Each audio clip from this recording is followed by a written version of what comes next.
maswera sei vabereki nevaberekisi nevaberekwi nevanobereka vese no maswera sei venyu ndasinda kuikira ka interview kanyama ka Strive Masiyiwa vachitsanangura ivo kubvira kutanga kwavakaita vachitanga kunzwa vane big kusvikawo pane iyo level ravari asi ka interview kane ka message kumaZimbabweans like to all maZimbabweans. Okay, ndakuigira pana pada kuti munyasa ukateereresa aiwa ndokumbura muteereresa. Manyika, who is head of AI at Google? I trained as an engineer. I was fortunate enough to, as we were finishing university, people like Bill Gates were beginning to work on microcomputers, and we were all, thinking, wow, this is it.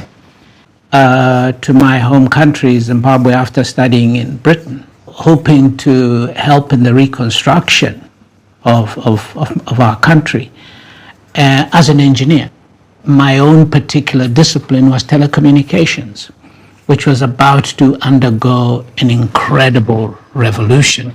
You probably should describe this. What was the state of telecommunications in Zimbabwe at that time?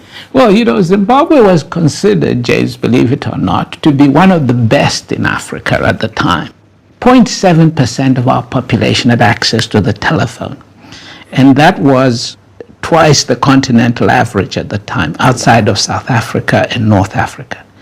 So basically, there were no telephones. I mean, I worked for the telephone company, and the official waiting list was 14 years for a telephone. To get a line. To get a line. So it was pretty cool walking down the street as a telephone engineer because everybody wanted to get a telephone line off you. So what did you do then when you went back home? When I went back home, I worked for the telephone company. Then the digital revolution began to emerge, particularly around mobile phones. I decided to be an entrepreneur because I noticed that no one was particularly interested in adopting the technology.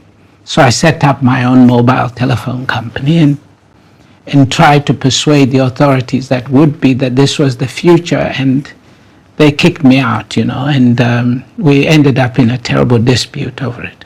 But look, it shows you what can happen.